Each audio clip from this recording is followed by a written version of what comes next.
And welcome to the Urban Institute.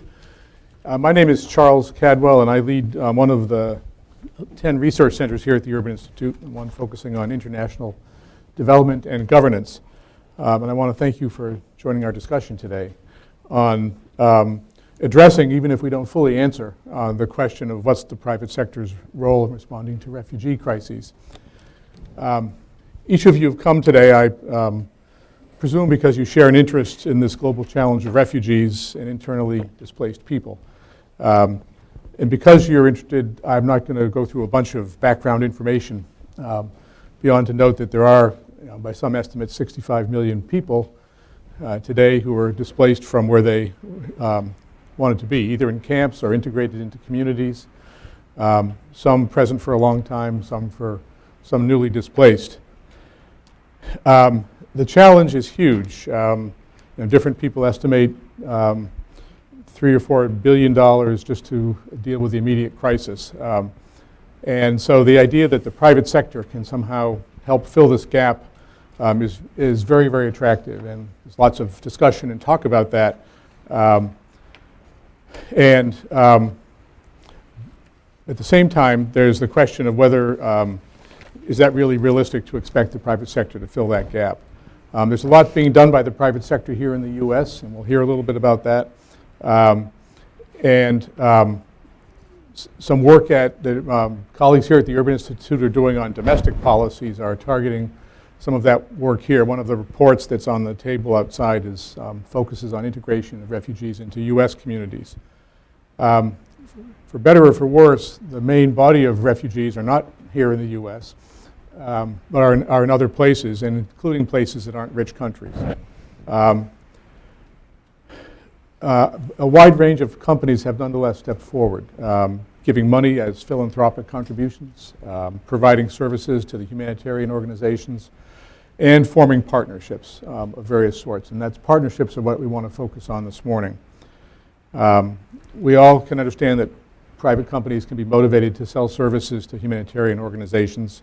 And we can understand that companies will be motivated to make charitable contributions or philanthropic contributions, either because of CEO incentive or to satisfy some pressure from their employees or to address some wider corporate social responsibility.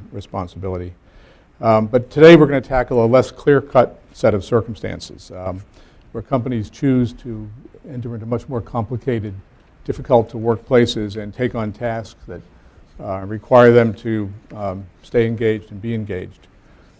Here at the Urban Institute, we got involved in this by the confluence of two streams of work. One was the work we were doing on refugee integration into urban settings in developing countries. And the other was work we had done in Indonesia, where we were asked to help advise the government on how to integrate their private sector into their emerging foreign assistance program. And there are some very rich, big, fast-growing companies in Indonesia. And so as we talked to companies in Indonesia, we found that they didn't share any interest at all in working with their government as the government was looking to provide assistance and support in other global South countries for a whole host of reasons. And so that's when I developed this idea that there was some magical thinking going on inside the government of Indonesia about the fact that because the private sector had a lot of money, that they would naturally want to do this in places that didn't align with their own interests. So it's not a huge stretch from that work to then turn to, well, let's think about thinking about the private sector's role in other countries besides Indonesia. And as we'll hear today, that lots of companies are doing some pretty amazing things. But that all doesn't happen just because someone has the idea.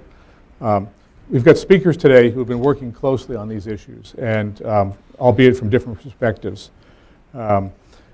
Our conversation is going to be just that. I'm going to prompt our speakers with a question or two and give them a chance to give others a chance to ask that question. Then at some point I'll open the floor up to a broader set of questions. We have a virtual audience today too. This event is being webcast. So those of you who are watching on the web, if you have questions, if you just email those to events@urban.org, they will find their way magically to me. And for those of you in the room who are addicted to multitasking and able to extend your participation to social media, you can share your thoughts and observation by using the hashtag #LiveAtUrban. That would be great. You've got the biographical information on 75% of our speakers. Xavier de Vector is sick and could not come, and so we're very fortunate to have in his place a colleague from the bank, Caroline Sargent, on the left, on your right side of the panel. I was tempted to describe her as Xavier's understudy, but in fact she's not. She's a fully capable substitute who's deeply involved in leading the bank's work in this area. She's currently working with the forced displacement team within the Fragility, Conflict, and Violence group of the World Bank. But also seconded to work with the UNHCR and is been traveling, she's told me this morning, to lots of refugee camps as she works on the bank's involvement in these refugee compacts, about which we will hear more later. Amar Malik, on her right, is a leader of our work here at the Urban Institute on this, and has led all of our research programs on this. And he as well was my colleague when we were talking to the Indonesians about their private sector's engagement. Scarlett Cronin, next in the row here, is the one among us with private sector in her title. But at 10, she's the glue in an 80-company coalition of more than 80 companies who are doing this work supporting refugees around the world. And they started largely here in the US, is my understanding, but now expanding rapidly around the rest of the globe. Grant Gordon is the Director of Innovation Strategy at the IRC, the International Rescue Committee, but comes to that role with a long record of working in UN agencies and other donors in Jordan, Haiti, and elsewhere. Each of these experts carries like a whole morning's worth of stuff on their own, but we don't have that time. So I want to move directly into asking this group some questions. And I'm going to start with Caroline, if I could. And again, those of you who have questions or online, if you'd have or comments, just email them to events@urban.org. Caroline, the World Bank is a development agency. It's not a humanitarian agency. But you're working in many countries and increasingly integrated with humanitarian bodies, and part of your job is helping to lead these compacts to better address these large refugee, I guess, crises, I'll call them. But before I ask you some details about that, can you put some dimensions to the challenge? What are we talking about as the need, and why is the bank doing this? Thank you. And firstly, I just want to give apologies for Xavier. I know he would have really very much liked to have been here today, and I hope to be a reasonable substitute for him. So I think the first things to say is we really welcome this event and the opportunity to have this discussion on and to explore better how to examine the private sector's role in responding to the international refugee crisis, and to establish better public-private partnerships to enhance refugee self-reliance and well-being, and to think a little bit in more detail what's needed and how we can mitigate the risks of that. The challenge of forced displacement and the global refugee crisis, I think, is not solved by any single actor. I think this is what we recognize. It requires a collective effort from governments, from the humanitarian agencies, from development actors, from NGOs, peace-building actors, and of course, crucially, the private sector. And the World Bank's been actively engaged in work to help better manage refugee crises and forced displacement crises in line with our poverty reduction mission, and also in line with the delivery of the Sustainable Development Goals. 20 million refugees, as you suggested, are forced to flee because of violence and persecution, and another 40 million people are displaced within their own countries as IDPs. And they face particular vulnerabilities because of their displacement. They've lost their assets, they've lost their livelihoods, they've often been subjected to quite difficult trauma, and they've obviously, in their new environment, deprived very often of economic opportunities. And unlike economic migrants who migrate for employment prospects and purposes, the forcibly displaced often have limited economic opportunities and a limited means to provide for themselves. And they often end up in lagging regions where poverty is pervasive and where economic opportunities are scarce, leaving them very highly dependent on humanitarian assistance. And host communities also face similar challenges due to the large influx of refugee numbers, particularly in relation to services and to the strains on infrastructure, etc. So addressing that challenge, I think, requires also a development response to think about the medium to longer term socioeconomic impacts of displacement in these settings. And this is why the bank has been so actively engaged in this. And half of the refugee situations, as many of you know, are protracted. They last for 4 years or more. And many of the displaced are out of camps, and a number are in urban areas. So if you're thinking about the medium to long term, the immediate emergency response isn't going to tackle some of those longer term development implications. So we have created a couple of instruments, the IDA 18 sub-window for refugees and host communities, and the Global Concessional Financing Facility. And they've been created to try to address both more progressive policies towards forcibly displaced with our client countries, but also to try to invest in development activities that will benefit both the refugees and the host communities going forward. And the idea is to complement the activities of other actors and other players. Those are both financing mechanisms where you're lending to the host country? Yes. Not to the refugee organizations or... No, they're directly for our client countries. And we're aligning these efforts with the broader work that's going on internationally on the development of this Global Compact on Refugees, which came out of the New York Declaration in 2016. And I can talk a little bit more about that, as there's some quite relevant language in that in relation to jobs and livelihoods and the engagement of wider stakeholders. So as we scale up the sort of public sector support, we know that sort of forging longer term solutions really hinges on increasing self-reliance, and this is where the private sector clearly has a role. Refugees need jobs, and the communities that host them need jobs, and the private sector can provide the greatest opportunities. But to do that, you obviously need to create the environment, and as I said, many of those refugees live in these lagging regions where the enabling environment isn't conducive for the kind of private sector engagement. And I think we need to be also a little bit cautious. We talked a little bit about this earlier, that we talk about working with the private sector, but there's lots of different elements to the private sector, and we have to be a bit clearer about what it is we're talking about. Are we talking about multinational companies? Are we talking about local industries? Are we talking about small and medium-term enterprises? What are the kinds of things? So this sort of conceptual framework for really thinking about that engagement and what it means. And that's why it's really useful to have this discussion today. I think in terms of the policy environment, I think for us this is really key, and this is what we're learning from the work we're doing on the Jobs Compact in Jordan and the work we've been doing on the Economic Opportunities Project under the sub-window in Ethiopia.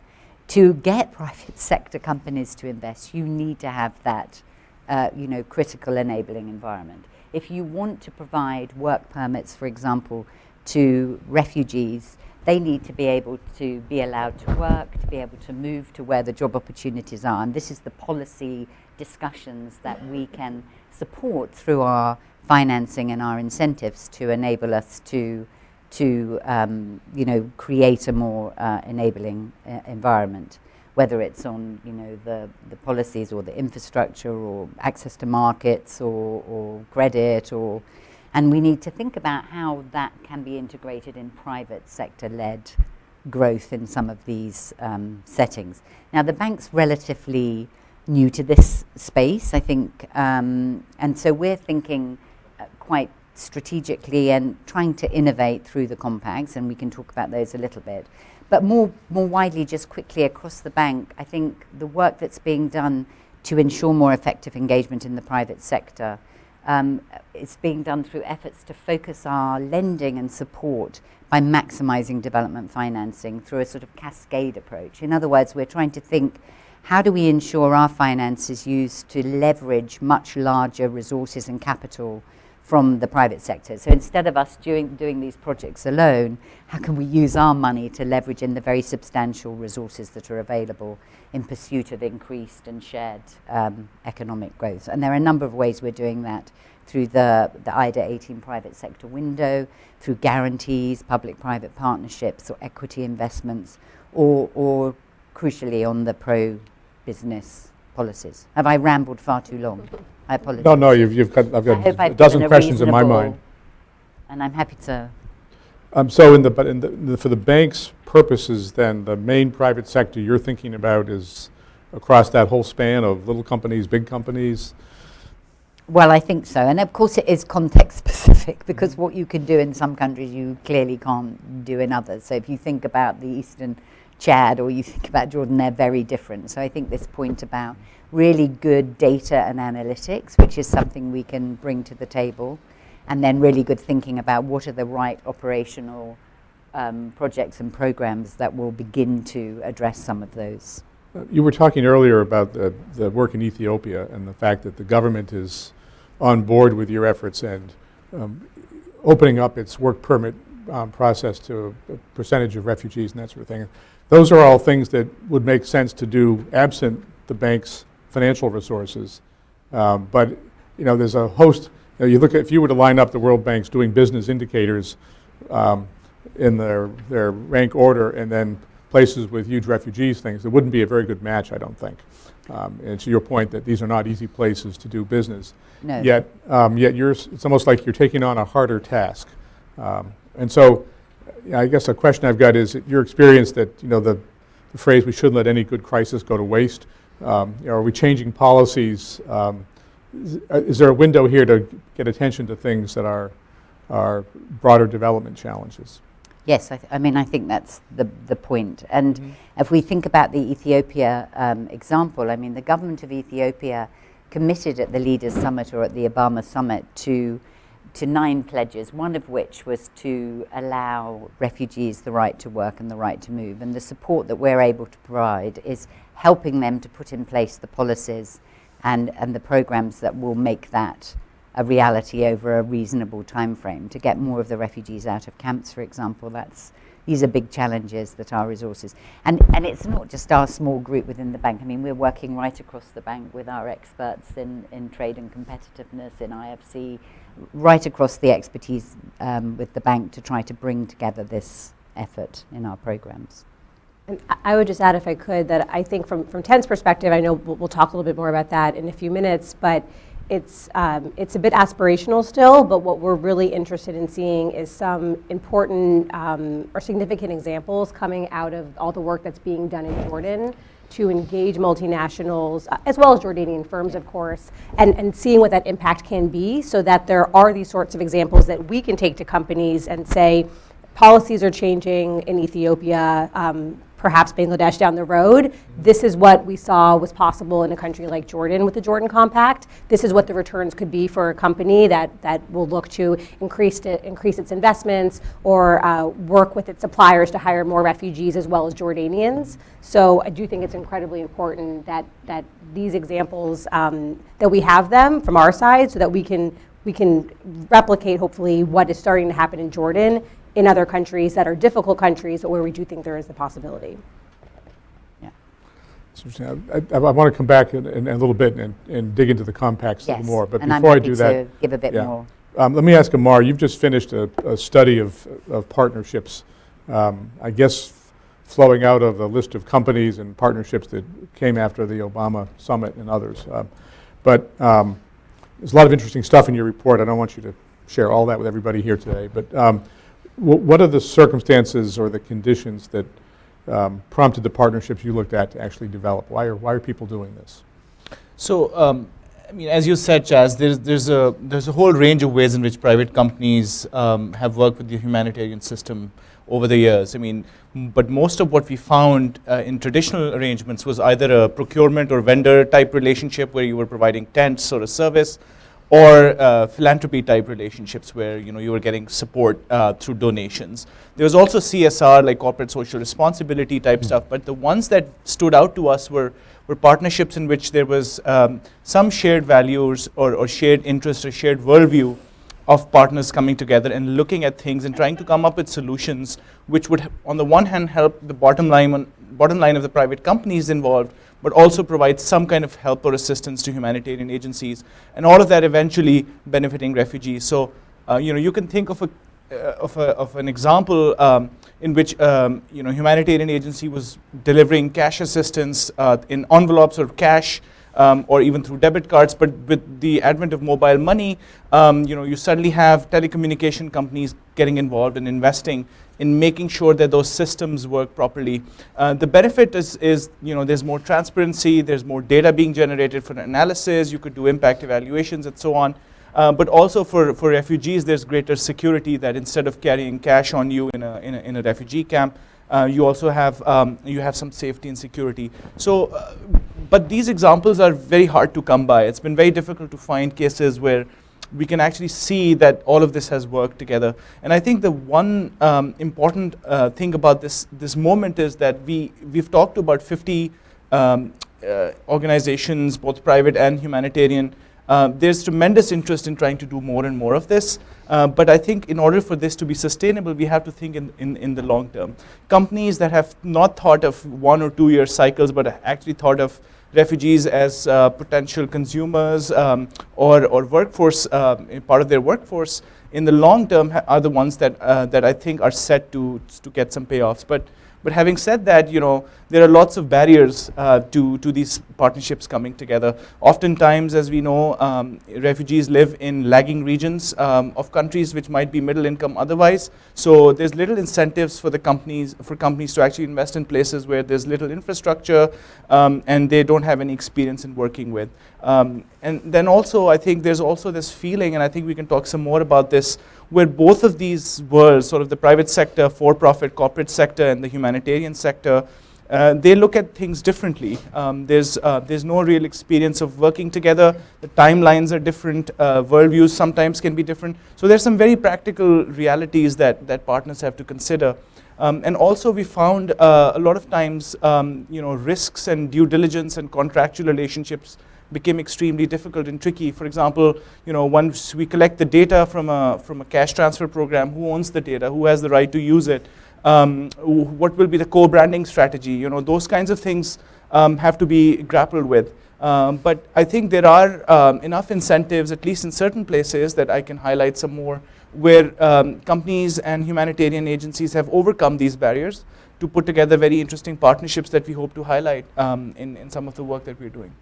Partnerships you were looking at were mostly with humanitarian agencies, not with host governments or... Right, we considered a number of them. So all the way from tech incubation centers where they were small entrepreneurs doing things, to local nonprofits, to the big humanitarian agencies. So we considered a whole range of ways in which this is happening, both big and small. But the ones that we thought have some lessons for this audience just happened to be one case a big humanitarian agency, and a second case a well-known local nonprofit. Okay. Yeah, I want to follow up, but before we do that, Grant, you've got a wide range of experience, and I've tempted to ask you, since you have innovation in your job title, what constitutes innovation. But let me. Somebody could tell me. Yeah, but let me ask you. You've been doing some interesting work with McKinsey in Jordan, and if maybe you could tell a brief story about that. What is that, and how did it evolve, and what's it accomplishing? Yeah, absolutely. So thank you for the opportunity to be here. A lot of the work that I will talk about today actually comes out of Jordan and operating as a humanitarian agency, trying to help execute on the Jordan Compact, which I'll say a few more words about it. And that's out of which the relationship with McKinsey was launched. But For a little bit of context, out of the Syria response region, there's about 5 million refugees, kind of most of them are in neighboring countries. So right now in Jordan, there's an estimated 1.2 million refugees who have flowed across the borders and are now in Jordan. To give you a sense of how mind-boggling that is, that would be the same as the United States absorbing 65 million refugees over kind of a few short-year period. And so they're in a place in which they're looking for massive innovative solutions, one of which I think actually was the Jordan Compact, which colleagues at the bank and elsewhere have really been leading on. And I think that was a brilliant policy-level innovation. And there's multiple components to it, but I think the really crucial one is that for a set of firms located in these special economic zones, if they could hire between 15 and 25% refugee labor, they would gain preferential tariff access to the European Union. And so it was this kind of clever and elegant new structural equilibrium for the economy in which you're actually motivating both firms to do well by refugees by giving them kind of a market-based incentive. And so this was implemented about 2 years ago. And I'm sorry, the firms that were targeted with that were Jordanian firms? These were Jordanian firms. So I'll say a little bit more about actually kind of going in at the meso level, and then I'll go in to tell you what we're seeing on the ground, which is what the McKinsey relationship really kind of focused on. So about 2 years ago, once this compact was launched, there was, I think, high aspirations and high hopes for this really being a kind of game changer.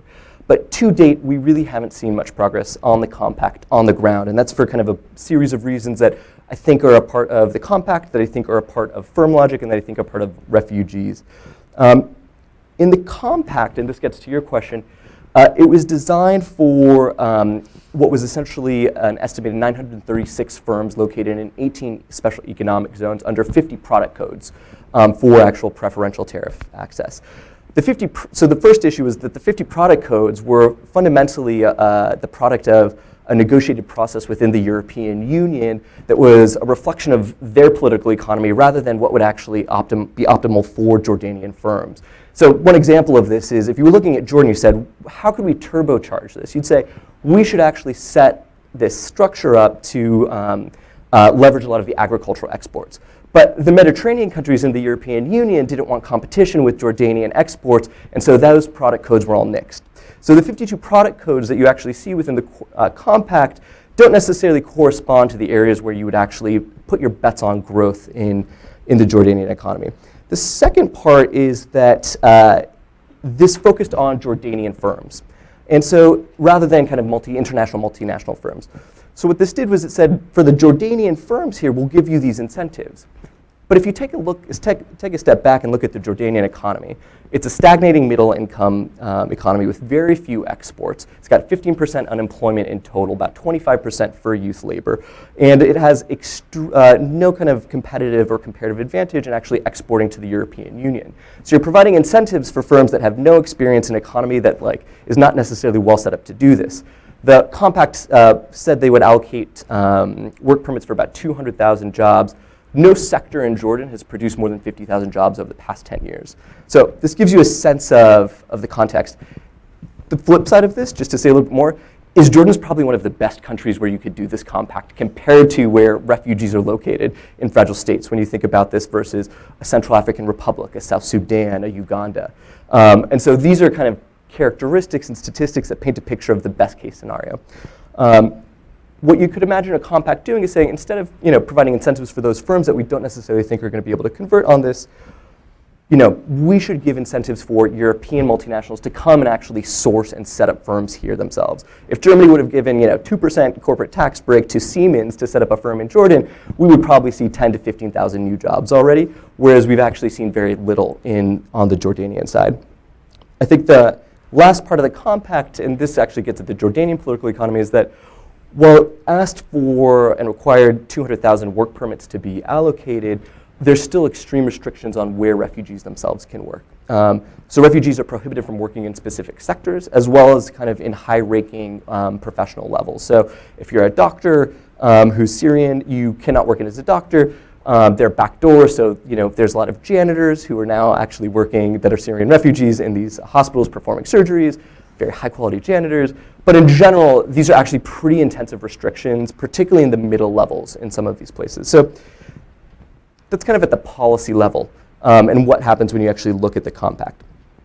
Over the past kind of year and a half, I've spent a lot of time, and this is the partnership with McKinsey, where we're really trying to understand how you could try to make this compact work. And I think that one thing that I want to say is that the compact's a fantastic idea. I think it's a brilliant policy solution, but it's also kind of, it's a new equilibrium for the economy, and it needs a little support to get that invisible hand to actually work. And so that's the work we've been doing. So we spent time chatting with hundreds of firms, CEOs, heads of HR, as well as hundreds of refugees. And I think a few things come out that are interesting when you're thinking about compacts and how you're doing private partnerships. On the firm side, nobody actually knew the Jordan Compact existed. So you can go to CEO after CEO, and they had absolutely no idea that this happened. There's a handful of firms who did know, but there's a basic lack of kind of information trickling down. The second thing is, for the firms who are willing to actually recruit refugees for reasons maybe outside of the compact, there's actually very little mixing between refugee populations and host populations. There's extreme tension, right? So the last nationally representative survey of Jordanians said, what are the 3 biggest problems facing Jordan right now? They said the first one is housing prices, the second one is jobs, the third one is Syrian refugees, and Syrian refugees are responsible for the first 2. And so you're in a situation where a lot of these firm owners aren't able to access the networks to actually recruit refugee labor. So there's also kind of a core information asymmetry there. Then the third part is actually the fact that many of these firms don't know necessarily how to export into the European Union. They don't know the legal structures. They don't know what the product market matches are like. They don't have this type of experience. And this is some of the great work that Tent is doing and some of the kind of investments that the bank and others are doing to kind of help out on this, but most of them don't. So this was probably maybe 6 or 8 weeks old, but when I last checked, of the 936 firms that were eligible to export to the EU, 8 firms had registered to do so.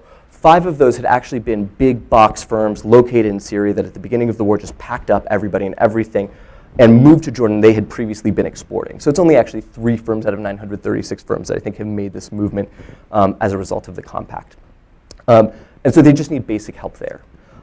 On the refugee side, beyond the restrictive policy environment, which I was speaking to kind of at the macro and meso level, there's one fact which is, there are basic information asymmetries that stop refugees from actually finding jobs, right? There's no kind of centralized hub for jobs. There's no centralized location where they can go look for jobs, and they don't kind of know what's on the other side of these jobs. There's a few kind of case stories with firms in which refugees come into firms, have negative experiences, and these types of rumors actually fuel more of the perceptions around what's actually happening in the private sector than anything else. And so there's some real information asymmetries to overcome. Second, there's just basic material constraints. So people need childcare, people need help in getting transport to firms. This is one of the elements about the SEZs. They're not necessarily geographically located where a lot of refugee populations are. So they need support to kind of get beyond that. There's kind of a third element which is gender specific. I think only 2% of the work permits allocated to date through the compact have been allocated to women. And in general, there's kind of a few blocks that are kind of cultural. So a lot of the Syrian refugees that we serve are looking for private sector firms in which they can have gender-separated work environments, have same gendered management. They would like to have situations in which their relevant patriarch can come, kind of give consent to them working in these firms. And the absence of these elements has often prohibited women from taking up jobs in these spaces. The third part is that it's still a somewhat repressive environment for refugees in which they're kind of fearful about what the implications are of taking up work are. They don't feel like they necessarily have the protection of the state in their favor. So if they go into private sector jobs and aren't able to collect on wages or have some type of conflict, they're not necessarily sure that they'll be able to actually, access the justice system to provide, resolutions to these issues, which stops them in the first place from actually accessing these jobs. And so this gives you a sense for kind of, I think, the supply side and the demand side factors. And this is what the IRC with McKinsey ended up spending time doing a lot of analytics on to kind of figure these things out. And so we spent about a year and a half scoping and landscaping both the private sector and the refugee side from this angle, and ultimately kind of identified a set of solutions for kind of Jordan and actually implementing the compact that I'll talk about later after I stop rambling for a bit. But that was a partnership that was really based on kind of research and scoping pieces out. So explain to us, why was McKinsey doing this? It's a great thing if they're helping you, but why? So the McKinsey IRC partnership was, I think, a really interesting partnership for a few reasons. One, I think McKinsey saw this as an opportunity to leverage, I think, their investments in employment promotion in middle-income economies in a way that's pro-refugee. So I think this was, from their angle, a win-win, hands down. I think the second part, and this is, I think, one of the things that humanitarians who think private sector, folks are kind of evil vampire squids need to come to terms with, is that like a lot of these firms are looking for market entry opportunities. So a McKinsey or whoever else is thinking about how they can more strategically enter the Jordanian context, generate new markets for their products, generate new markets for their clients, better understand this. And they've got those objectives in mind. I think we're incentive aligned, fortunately, because we are also doing the same thing if we're taking very seriously the fact that we need to get refugees into jobs. And the third part is that this was an opportunity for us to then go generate a set of solutions that were more integrated, that leverage both of our skill sets. So what we actually came out with was a proposal for essentially kind of an employment service unit that would help refugees get jobs, that the IRC would lead on because that speaks to our comparative advantage, coupled with a business accelerator that would take some of these firms and help them move into the European Union and actually export. And so there was, I think, an identified space that there could be an integrated solution in which we're both driving them forward, and then donors and others are making investments in those solutions. And so, sticking with the McKinsey example for a bit, how long did it take you and McKinsey to sort out what you were going to do together? It took McKinsey like a week and a half, as they move fast if you've ever worked with McKinsey. We scoped out the project, I think, over the arc of 4 to 8 weeks. We then spent about 6 months actually implementing the project, and then spent about a month essentially fundraising for the integrated solutions that were coming out of that piece. So it was a multi-month engagement. I think this speaks to one of Amar's points, which is on the humanitarian side, we're not structured to actually be able to move forward these partnerships. So very seriously and just concretely, we were in a position in which we had kind of a full-time McKinsey team of 5 staffers who were all spending 23 and a half hours a day moving this project forward, when we're a humanitarian organization who's figuring out how to make our procurement happen in the Central African Republic and moving at a much slower pace. And so one of the lessons learned, I think, ways that humanitarian organizations need to figure out how to structure themselves moving forward is how you're actually going to absorb these partnerships to make them meaningful. And I think that takes really clear understandings of the differences in approaches, likely kind of a set of focal points who are kind of outside the organization. 3, a sense of kind of what business processes within the humanitarian space we can potentially circumvent or kind of accelerate to be able to move at that pace. And 4, the real idea that these are partners who are coming with their incentives, but that we have the ultimate same objective in line. Thank you. Scarlett, you're working directly with lots of these companies, and I presume this exposes you to their ambitions and their successes, but also to their worries and their frustrations. So I don't want you to rat out any particular company, but I'm interested to get your help with 2 questions. One is the tent partnership involves real companies who are committing real resources, and so these are people who aren't engaged in any magical thinking. They're doing concrete things. How did they come to that? How did they come to dealing with relatively speedy humanitarian organizations, but slower and much slower governments, or governments that may have actually adverse interest to dealing in a effective way with the refugee problem?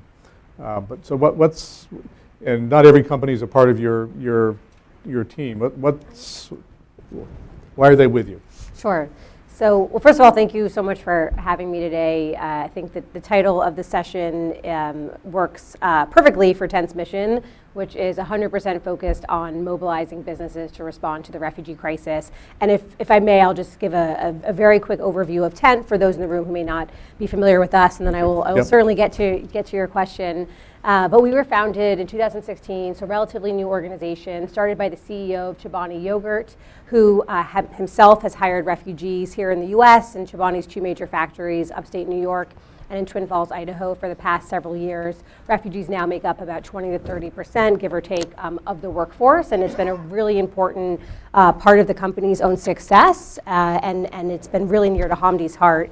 And he started Tent with the ambition of mobilizing more companies to think about the role that they could play. I think the reason itself is somewhat simple in the sense that, as we've already discussed, this is an issue that's only getting worse. The burden that countries are being asked to bear, most particularly in the developing world, is not fair when we look at their own GDP and the other, other implications they have for their own, for those in their own country. And so we think that companies have been playing a role over the past, over the past decades, but that there is a need for companies to step up and to be vocal about it, to show that there is leadership and that there is a way for more companies to get involved. So I'm happy to speak more with folks after about Tent, but that's just a quick overview of kind of who we are and our mission. In terms of perhaps the secret sauce or how we work with companies and why companies work with us, I do think there are a few kind of key observations. There's no one model, but there are a few important elements to engaging companies, and some of this is what we've learned over the past couple of years. But I think we were in a somewhat lucky position in some ways because Tent was founded to mobilize the private sector. We had our CEO and founder Hamdi out speaking about this. He was in a position to garner some support and some attention, and then of course President Obama's call to action in 2016, Tent was asked to absorb those pledges and the commitments made by about 50 companies in response to that, all US companies. So there was, and I can't compare Hamdi to President Obama, but there were two people with followings that were listening to them from the business community. So that's just how some of this all got started. But even so, it is in many cases an uphill battle to convince companies that this is an issue that they should focus on or think about, when of course we know companies have so many issues to look at, all of which are important and deserve attention, from the environment to integrating women into the workforce and so on. So in terms of what we've seen and the ways that the companies are the most engaged, the first, not too surprisingly, I don't think, is having the CEO or leadership buy-in. When that happens, that creates an incredible amount of space and room within companies for different teams to work on the issue, whether it's the HR team, if the CEO, as in the case of Howard Schultz and Starbucks, has made a very public commitment before telling his staff that Starbucks will hire 10,000 refugees, that then creates, of course, an immediate effect within the company to figuring out how that's going to happen. Or in the case of Airbnb, where it was actually the product team that worked on tailoring Airbnb's platform to provide short or medium-term accommodation for refugees. The product teams and technology companies are instrumental to executing a commitment like that. So if that commitment had been, I would say, thought up by not the CEO or by another team within Airbnb, it would have taken at least a year, to actually get that off the ground. So of course, having the CEO, having senior C-suite leadership and buy-in jumpstarts the process, but then really also, I think, as importantly, creates the opportunity for staff within the company to dedicate their time, their resources to looking at what the company could do. So that's one. The second, and this has been stated already by Amar and Caroline to a certain degree, is that we are finding that companies are most engaged if they're looking at opportunities that are not traditional corporate social responsibility, but looking at how to engage through their own core business. So at Tent, we're focusing on three key areas. The first, very, very close to Chobani's heart and Hamdi's heart, is hiring. So either direct hiring or working with multinational companies to integrate refugees into their supply chains in the countries that are hosting the highest numbers of refugees and where there is an overlap with multinationals like Turkey, like Jordan, like Uganda, Ethiopia, hopefully Bangladesh. The second is around service delivery. So you had mentioned companies thinking about refugees as potential clients and customers. We think this is really key. So there's examples like MasterCard, who of course provide a number of services around the world, who are looking at what barriers exist within the standard operating procedures for refugees to access financial services, and are working to remove those barriers, looking at what exact needs refugees have as they're starting businesses or as they're trying to access local financial markets in the countries where they are. And then the third issue we're looking at is impact investing. So companies that are either investing directly in refugee businesses, refugee entrepreneurs, or companies that hire a certain number of refugees.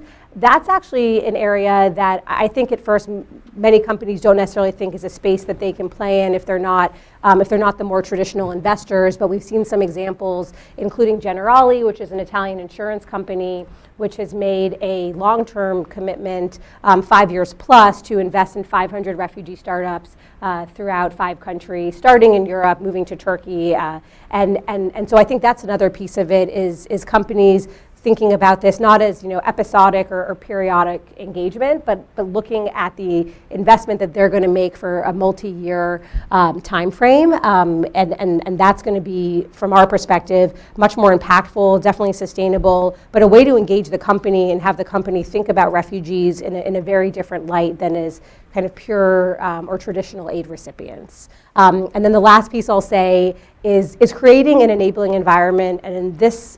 From my perspective, we're thinking about what's the enabling environment for companies.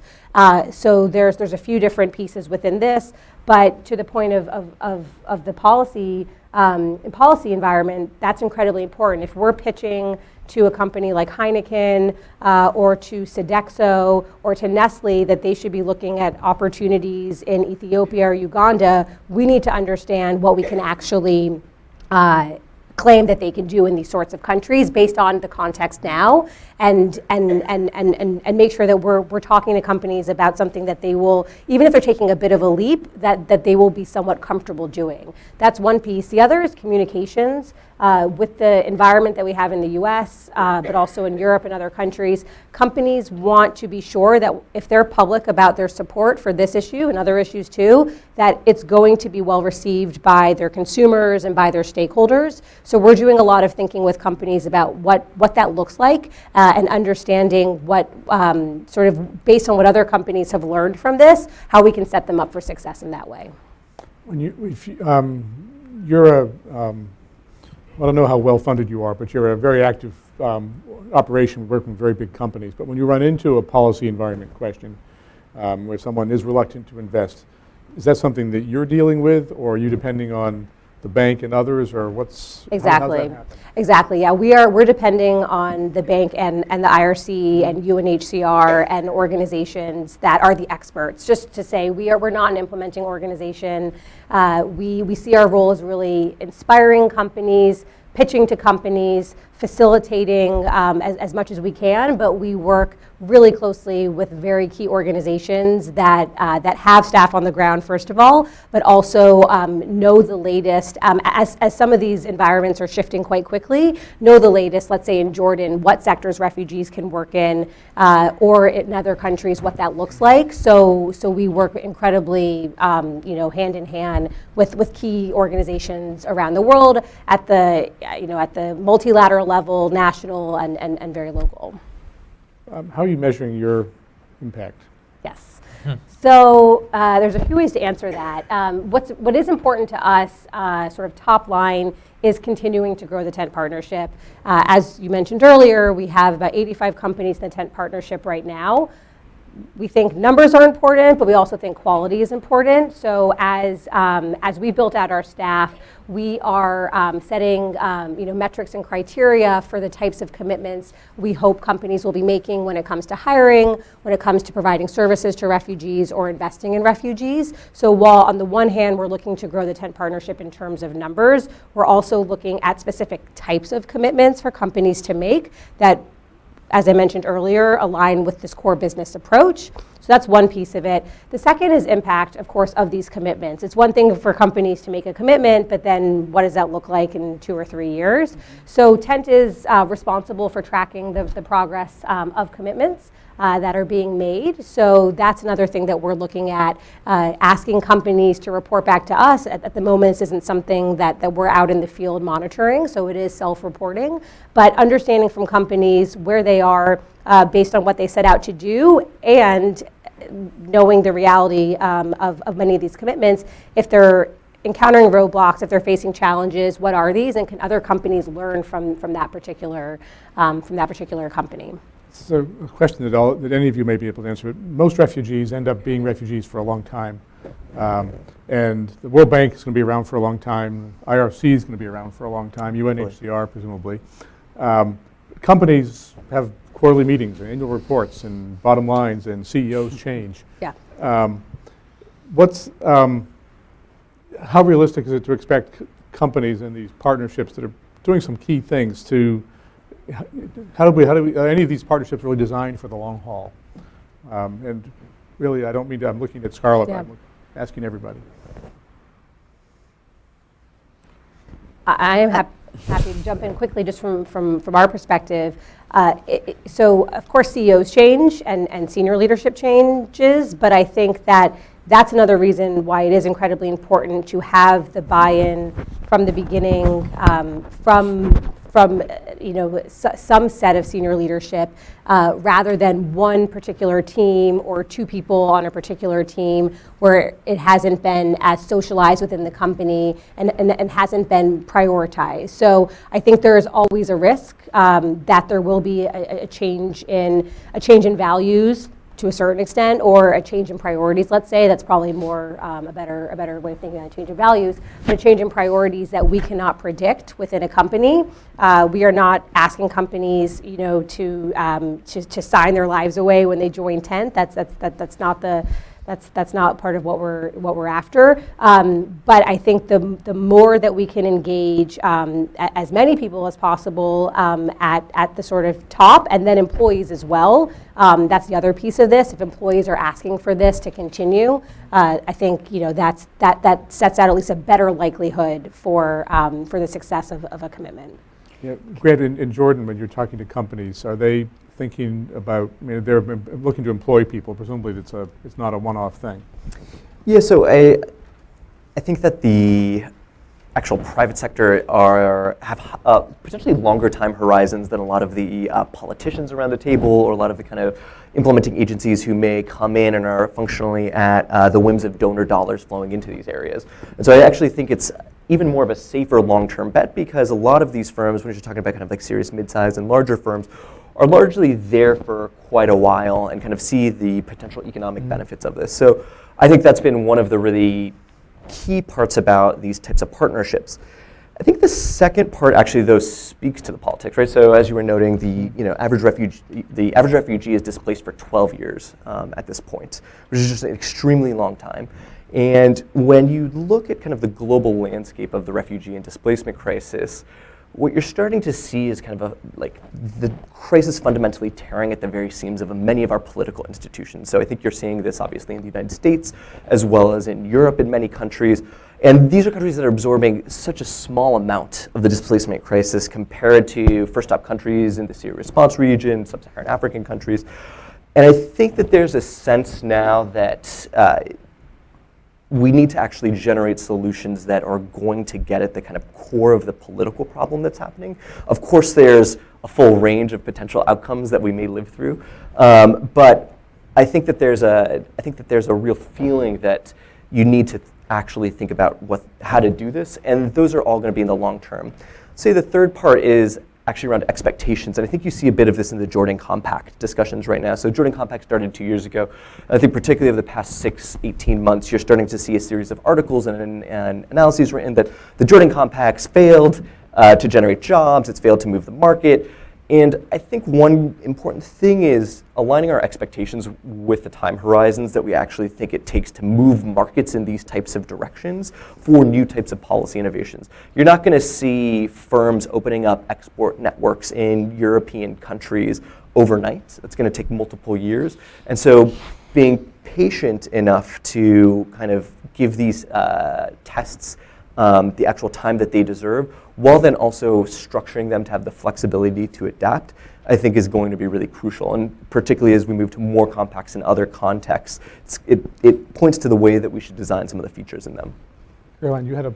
Well, the point I wanted to make was really about this kind of big picture, longer term. And I think that's why it's really important for people to be thinking about and engaged in this global compact on refugees, which is going to provide, if it's agreed at the UN General Assembly in September, a really comprehensive framework for improving burden and responsibility sharing, for strengthening national protection systems and the policy environment, really enhancing socioeconomic conditions for refugees and for host communities, and then really try to get the political will to facilitate sort of greater cooperation to address protracted crises and the problems in countries of origin. So it's a framework.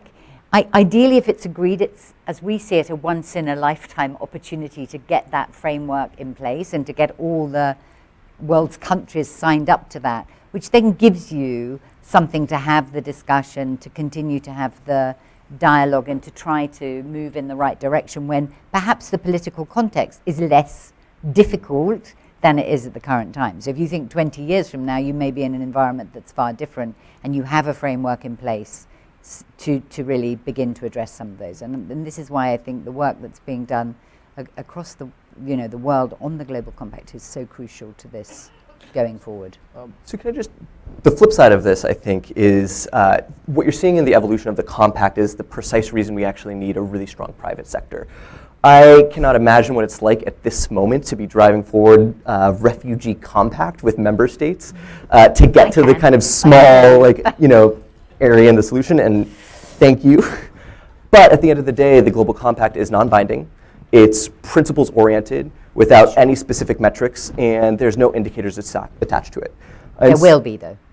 We're working on that. Looking forward to them. And I think that there's, this is a moment where we actually really need action. I think the beauty of the Jordan Compact is how precise it was.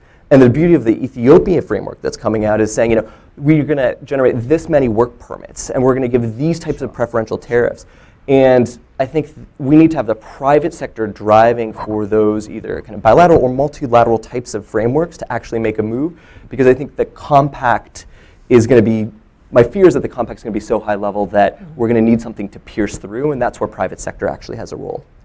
Of course, there's a private sector in the host countries, too, that have firms and employees and employers who have relationships with politicians and a stake in the status quo that you're asking them to upend with the equivalent of 60-some million refugees here in this country. And so, Carol, I want to ask you, the bank has got development strategies and partnerships and long-term development cycles and sorts of things with these countries. But you're upsetting that with this compact and these different kinds of commitments. So that, what are the politics of that? Because you're asking the host country to change their deal with you. If you've got a development, a poverty reduction strategy with country X that calls for this, that, and the other over some time period, but you've got this influx of refugees now. You're changing that. You're asking them to do something different or to take on political challenges for themselves that they hadn't really planned on taking. We're going to give work permits to 100,000, whatever. I think what we try to do is to work in response to the demands of the client countries. And I think many of the client countries that are facing these challenges themselves recognize that the current model is not sustainable. It's not sustainable to continue to keep people encamped in marginalized districts where you have the potential of security issues, where your you're not resolving the regional crises that have created it. So what we've been trying to do with the resources and with the policy dialogue is to respond to that need. What do we do differently to better manage these refugee crises, and what actors and other stakeholders do we need to engage in finding solutions? So it's not that we're coming in and saying this is what you need to do. We're coming in response to what many of our client countries are telling us about the challenges they face in addressing these crises, and the fact that humanitarian resources are, they're not growing, they're not there, and we have to try to leverage in all resources possible, whether through the compacts at the country level or through other mechanisms. And this is, whether we invest in education for refugees, which has a huge benefit, not only for the refugees when they're in the host country, but also when they go home. We know successful return is dependent on skills and on resources. These are, aspects of managing a crisis. And that's why having the broader global framework is important, but then at the country level being very specific to addressing those. And it's not going to be the same in every... Yeah, I want to give others a chance to comment, but I'm going to open it up for questions in just a second. I'm longer than I want to be, so be thinking about your question and how to keep it brief. Amar? To this point about refugee and host communities and sort of the politics, I mean, some previous work we've done with household surveys in the Middle East and in Pakistan, what we found is that the refugees and host communities don't really interact with one another. There's really limited sort of opportunities for them to work together or talk to one another. And oftentimes, even with our survey teams going around in cities in like Gaziantep and Peshawar, a lot of local community people were really angry to say, why are you not talking to me? Why are you talking to the refugee? So in one or two of the partnerships that we focused on, in one in particular in Jordan, we found that the private company and the local foundation made it a point to have it 50-50 between, 50% Jordanians, 50% Syrians, and that also, as almost as an unintended consequence, has created a sort of a shared sort of space where these communities come together. And oftentimes these are focused on women, and they like to chat and found lots of common topics to talk about. So I think that as a practical matter, whether or not there's some high-level regulation that forces that, I think companies themselves are realizing, at least the ones we've focused on, that they need to engage with the host community. Otherwise, these partnerships can't be successful. Yeah, I would just add, that's a conversation we have with companies, and then often alongside partners like the IRC is what one hears a lot is win-win solutions, is looking at if it's hiring, looking at numbers that would potentially mirror this 50-50 sort of ratio, where companies are looking at the needs of the host community and making sure that there are job opportunities there as well. And I think one conversation we have with companies is that it might be 70% locals, 30% refugees, but just figuring out what sort of the right solution is there. But we're very rarely having conversations just based on the fact that we are talking about countries that have such high unemployment rates and other issues that we're talking about both sides of the coin. And just to clarify, I mean, the resources available, for example, through the IDA 18 sub-window is for refugees and for host communities. So that's really critical, because that means you're addressing the impacts and implications for both those communities in a much more whole community holistic problem, not the refugee community. And and through that you can begin to address some of those challenges of social cohesion and understand a little bit more those dynamics. One not to just kind of tie into this, which is why I think the work that you're doing on public perceptions is so important, is really critically thinking through what it means to be supporting both host communities and refugee communities from their perspectives, right? So in the Jordan Compact, there is, for every one work permit, we're supposed to generate 5 jobs for Jordanians. IRC programming and most of the other humanitarians provide programming with 50-50 quotas, where we're providing to host communities and refugee communities. But I can tell you that they don't experience it that way. And like current American politics should tell you the same thing, right? So I feel like there's 2 kind of confounding narratives that we need to figure out how to work together to understand. One is, in the US, for example, refugees are coming here and they're impoverished and they're a blight on our communities, and this is so terrible. And on the other hand, we hear a narrative where like, well, they're taking our jobs and they're actually reasonably successful. That's also terrible.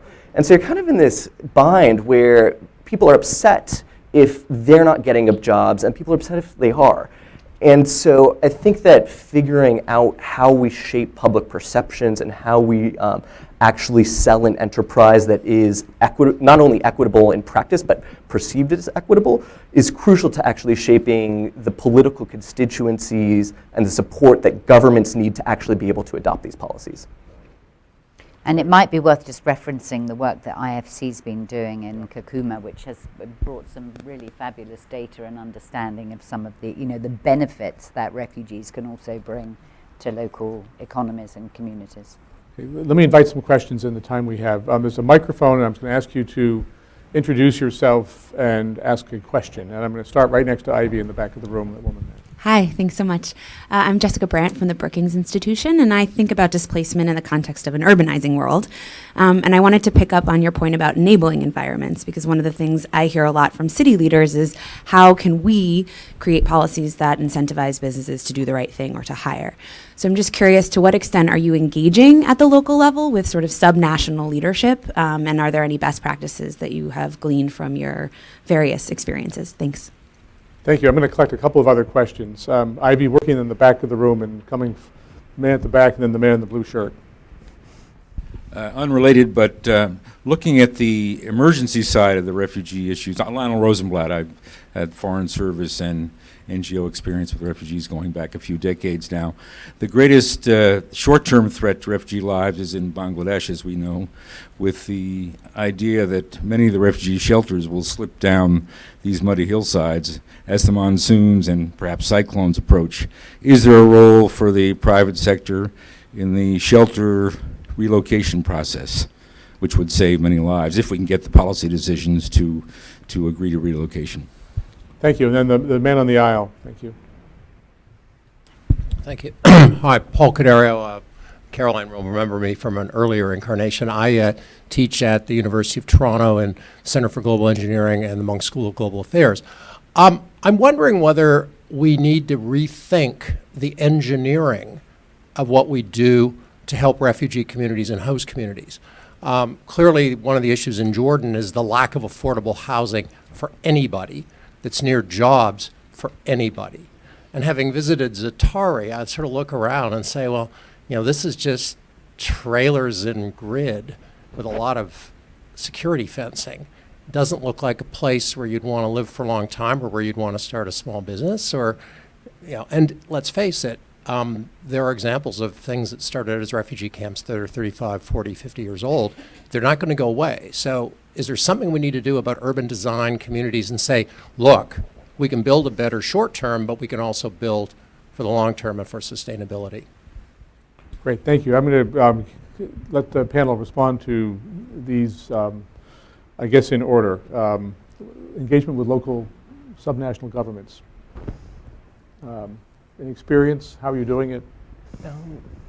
Sure, so I can speak to this a little bit, and I'm actually going to try to provide an answer that maybe kind of cross-cuts all the questions.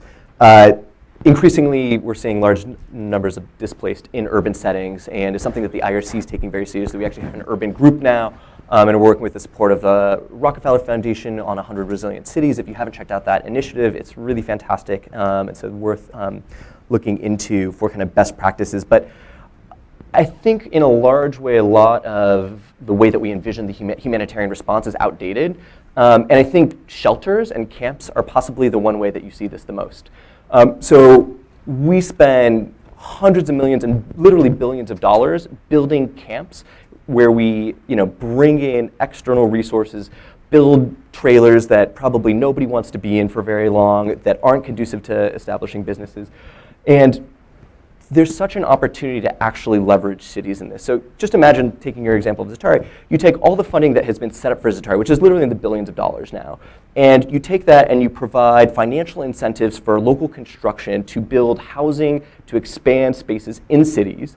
So you're actually funneling the money back into the local economy. You're doing it in a way that generates more housing. You could even think about how you structure the housing to have inclusive procurement, such that refugees are working as well as host communities. And you could have kind of gradated levels of the types of inhabitants that you kind of bring in and costing structures. And this is, to me, an example where I think the frontier thinking needs to be on how you actually just integrate response in.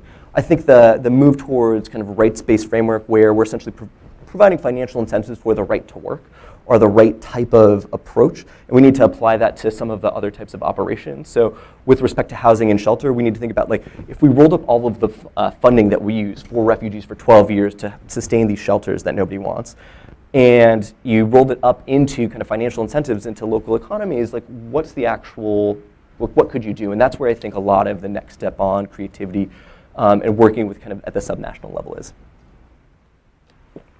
Of course, the time to do that urban planning and design and housing stuff doesn't address this emergency question. That was the second question. People need to be somewhere tonight. Absolutely. And I think you can start to do both, though. And this is where I think that we can start thinking about the frameworks and policy structures that help pre-position these types of responses. So you could imagine, instead of moving from a response system based on donor funding that takes a year to trickle in once we see an onset for everybody to kind of get their act together to then deploy, to potentially something that uses kind of disaster risk and kind of financing, in which we've essentially have floated response dollars on capital markets, and once an onset happens, we're able to deploy it quickly, but that's actually based on setting up contracts with governments that are actually going to allow you to fulfill this type of kind of urban contracting. It's almost an insurance mechanism. Exactly. And you could start to think about how you can get creative there. You need to meet kind of immediate needs, but I think we need to think more creatively about how you can do that while also integrating into local infrastructure and building that out. Mark, when you were looking at urban service delivery in Nairobi and Kampala, what did you find? We, to the point the gentleman had about emergency response, and I think Grant also mentioned 100 resilient cities. What I found very interesting in that is, one of the experiments that program is doing is trying to, create a marketplace at the city level where private companies can come and provide some services to city, initially on a subsidy provided by a grant, but then hopefully that sort of triggers sort of movement toward a marketplace for goods and services from the private sector focused on companies.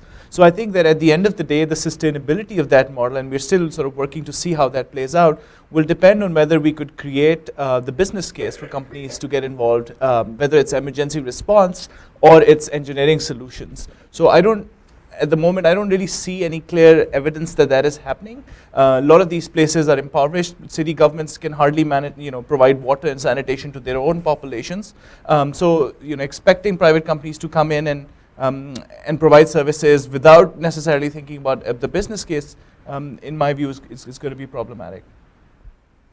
Any other responses from the group? I guess I would just add, not to just add to the challenges and not propose a solution, but because in so many of these cases, governments are hesitant to create long-term housing, or what could be perceived as long-term housing, even though Zatari is now the 5th largest city in Jordan. I think this goes back to this question, this would not be overnight, but how do you create incentives or show the government that there's some sort of benefit for them as well, so that, in a case like Bangladesh, if you're not even really recognizing a group of people as refugees, and therefore they're cast out of so many services and opportunities.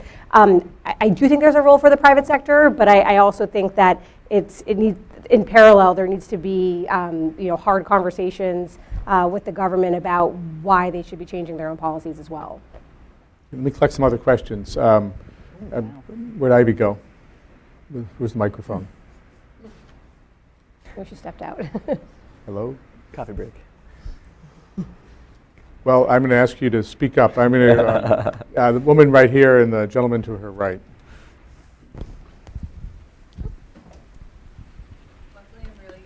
I'm sorry, Ivy was expecting us to run on longer, I think. Hi, I'm Kate. I work for Ipsos Public Affairs. We're a research company, and we specialize a bit in humanitarian research. My question, though, strangely isn't related to research, though it usually is. We've been talking a lot about policies and things like that at the macro level, and approaches that, I want to look at my notes, kind of like top-down approaches, and I wanted to ask about bottom-up approaches and about entrepreneurship and micro-entrepreneurship, and if there's a role for that in responses to crisis. I know, Scarlett, you mentioned a company that had invested in that, but kind of more broadly, how do you see entrepreneurship as playing a role? Thank you. Harvey Gallup with the Urban Institute. I have a question. To what extent do any of these projects build in a formal research design to determine what is working, what is not working, and why? Good question. I have a question from online, too, asking about the relationship between refugee worker rights and other people's workers' rights. What systems, if you're a refugee and you have a problem in your workplace, do you really have a practical, effective means of protection or redress? And the woman on the aisle right here, I'll take a fourth question. Hi, I actually have a few questions. My name is Courtney Johnson. I'm from the State Department's Bureau of Population, Refugees, and Migration. And I was also the refugee coordinator based in Southeast Turkey for the past 2 years. So my first question is related to how you all approach host governments, because we know that sometimes it's difficult, especially now in the Turkey context, for even organizations such as UNHCR, NGOs to engage in regular humanitarian work, let alone do public-private partnerships. So, you know, who's the actor amongst your group really focusing on that issue right now? The second would be thinking about coordination in the cluster system. So where do you see private sector sitting in that context and at the start of an emergency to more of a protracted situation? And then also thinking about refugee protection and data security. So when you're looking at partnerships with, you know, financial institutions that, you know, are requiring refugees to give up some of their personal information, how do you manage that, and what are your thoughts on risks associated with those types of partnerships? Who wants to tackle any of these? Maybe I'm going to do an easy one. So I think there was a question about the evidence base and how do we build that into the design of projects. That's something that the bank is taking quite seriously, and particularly in some of these new areas of work. And we also have a partnership alongside UNHCR and the UK Department of International Development, which is basically a research to look at the impacts and the evidence of some of the projects across the world, and to try to learn those lessons and feed that into ongoing design. And that's why I was so interested in the work and the lessons you're drawing from the Jordan Compact and the importance of monitoring and course correction, because they are innovations in the way we work. And until we can get to the nitty-gritty of what is working, what isn't working, you can't then course correct and move in the right direction and have that in a sustained manner. And that's a really critical part of good program design. So we are investing quite heavily in that. And then just also on the data side, there is a joint data center which is being pulled together with UNHCR. The Memorandum of Understanding was just recently signed at the spring meetings by Filippo Grandi and by Kristalina Georgieva. And this center will be launched and really is going to try to focus on the sort of collection, analysis, dissemination of primary microdata, or including income, consumption, skills, so which will give us a much richer base against which to plan, to influence policy, and to support evidence. And within that, we're looking at the issue of anonymizing that data in a way that protects refugees and those communities that are working. So there are lots of initiatives currently happening which are beginning to get to the core of some of these challenges that we're picking up as we proceed in this area. I could talk briefly to the data security and the coordination issues you mentioned. You know, there's going to be a proliferation of devices, you know, the Internet of Things, so to speak, all over the world, and refugees also have access to some of these technologies. So data security is absolutely a huge challenge, and this is something. It comes in the list of things that we worry about. You know, if the world's most sophisticated companies, I'm talking about Facebook here, can't protect my data, then it's a challenge to protect data. You know, that's done in other places. So I think that that is something that companies need to invest in. But unfortunately, I don't see any particular emphasis on trying to have solutions that are sustainable in that space quite yet. On the coordination side, I would say that it is absolutely a huge challenge. There is a cluster system on the humanitarian side, and I've seen in meeting minutes notes and others that we've looked at in some countries that private companies come in and, given information about what's happening and where the entry points can be. But if I can take it a step further, I think some of the work that Tent is doing is incredibly helpful in that I think we need more of a clearinghouse, so to speak, of coordination and information sharing, where if a company wants to come in to a livelihood cluster meeting or a livelihood cluster conversation, that there are some sort of point people or mechanisms that help them identify clear entry points so that they don't have to invest all the money that they are investing currently in sort of figuring out the environment, not knowing what's going to come out of it. So I think there's tremendous potential for improving coordination, and I don't think that necessarily costs too much. It's just a way for us to, what is needed is some mechanism that gets us going and some convening that can be done by any of the actors in this space. Grant, Would love you to help on reforming coordination in the humanitarian system. We would all greatly welcome that.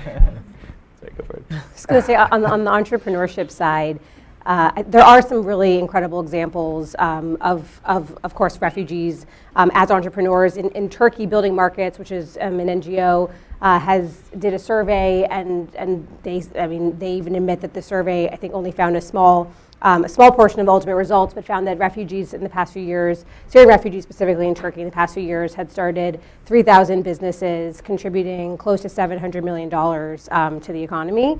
And that is in parallel with all of the restrictions and challenges refugees have to start businesses. So I think absolutely there is a lot more work that should be done to enable refugee entrepreneurs to have access to capital, for banks to see them not as potential for flight risk, but as good investment opportunities. So that's definitely, I think, a huge area to explore. We're really interested. I didn't mention this earlier. Tent has a pretty modest budget for grants as well as for research, and the research and grants that we give, we want to ultimately be able to make the business case to companies of why and how they should do more. We're really interested in research around refugee entrepreneurship. Happy to talk to anyone here about that in terms of can we make the case, can we prove that refugees are a good investment, that they will not only there'll not only be return on the investment, but that investors will profit. So I think, just to answer your question, there already are some great examples out there of refugees who have started businesses in a number of these contexts, and have created jobs both for other refugees as well as for locals, and have contributed back to the economy. And then just the question on refugees' rights versus migrants' rights. I mean, I think that is really contextual based on the country and if refugees even have the right to work. But in I'd say, as a generalization, in most instances, in most countries, let's even look at Jordan and Turkey, the majority of refugees are working in the informal economy, so they do not... With all the rights and privileges. Exactly. So if, huge potential for exploitation across the board, so there is not the same, security and checks in place as there would be if they were in the formal economy. So, I mean, that's just one generalization to make. But I think otherwise, if refugees are in the formal economy, there are still going to be concerns and hesitations with, let's say, reporting workplace abuse, because there is the fear of not having that job in the next day. So it's definitely a huge issue. I want to use my prerogative to ask a question on this bottom-up question that got asked. I'm not sure we've responded completely. These are refugees and they're victims of something, but they're people. They have agency, and they belong to organizations and participate in local governments wherever they came from. As you're thinking about this cluster of people, are there self-formed groups, or how do you deal with these communities themselves? And when you're doing a compact, are the refugees at the table? Well, they should be, and in many situations there are good quality consultations with some of those refugees, and this is why also when you are able to get, I mean, obviously when you have an emergency situation and people you've got the immediate needs to grapple with, but if you can bring development actors and you can understand the vulnerabilities of those people who has those specific vulnerabilities, but who come with some assets and some skills, then you're in a much better position to be able to put in place the right responses and approaches accordingly. And that's why it's important to get development and other actors engaged much earlier in a crisis to be able to start to think through some of those challenges. Right, what does the IRC do? So, I mean, the IRC is in the business of serving refugees, so this is kind of the bread and butter of our work. We are client-focused.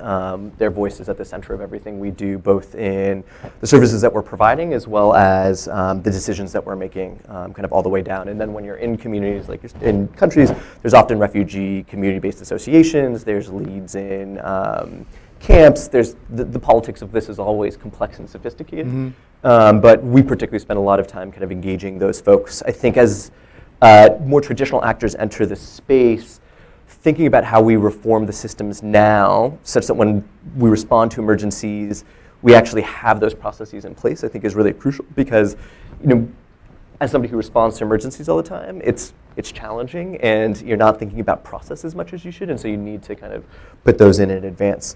And you know, I'm very struck by, you know, a group of women that we met in northern Uganda who had come across the border, and they had organized a little cooperative within the camp because they had certain sewing skills that they wanted to continue to use while they were in the camp. But they weren't able to access finance that could just help them kind of get started. And they were asking us questions, so why are we getting food when, and so then you move into that informal selling the food to create the resources to, so again, just sort of beginning to think through some of those issues, I think is really, and I know lots of people are doing that, but it's... This gets at, I think, the intersection of some of the questions on host government engagement and data. Because for us at the IRC and the Innovation Lab where I work, we're really data forward. So for example, in the programming that we're doing in employment, we're collecting kind of extreme amounts of data, and we're actually implementing A/B testing into all of our programming to kind of iterate out what we're doing and learn with what we're doing, and designing very complicated algorithms to actually target what we think is going to be the optimal bundles of services for folks that are going to improve outcomes. And that requires a lot of data collection. And you know, we can think about this from the perspective of the private sector, but I think the more concerning, more challenging one is from the perspective of host governments. And this is, I think, at the key intersection of the humanitarian development bridge and conversations that's happening right now. Humanitarians are, you know, by principle, independent and neutral. So we always operate in countries at the consent of the government. We get kicked out of countries all the time when host governments don't like what we're doing, and then we leave. But we're oftentimes not necessarily operating in conjunction directly with them in the same way that the World Bank and the UN system is really there to serve national authorities. Yeah. And so there's going to be a question, particularly like, how do we overcome this gap where governments may actually not be doing what's best for their citizens in these places that are affected by displacement crises? Development approaches to work through them and support them, and the humanitarian approach is much more independent and neutral. Jordan is a really fortunately easy case. We've got a supportive government who is, you know, kind of sophisticated and engaging multilaterals, but what do you do in a Central African Republic or Somalia? How do we think about Syria right now? Because we're channeling aid through it and the data that we're collecting. In Jordan, the government has requested and mandated that we share all of our data on the clients that we're collecting with them. That's an easier situation, and we can think about how to do that maintains privacy and security, but as we get into harder situations, like this is going to be the root of the conversation. And one of the challenges for integration between the humanitarian development sides of the room. I am really sorry. I know there's a ton of good questions out there, but we are at the end of our time. Any quick last points from the panel? I want to, before everybody leaves and before I thank the panel, I want to take a moment to recognize one of our colleagues who has worked with us on these issues for a long time, and today is his last day at the Urban Institute. Eddie Moore, stand up, Eddie, is leaving us to go to the London School of Economics and get a master's degree working on refugee issues. So, Eddie, thank you for your work. Thank you for the audience for coming and for your good questions, and to my panel, thank you very, very much. This is always interesting. Thank you very much. Thank you.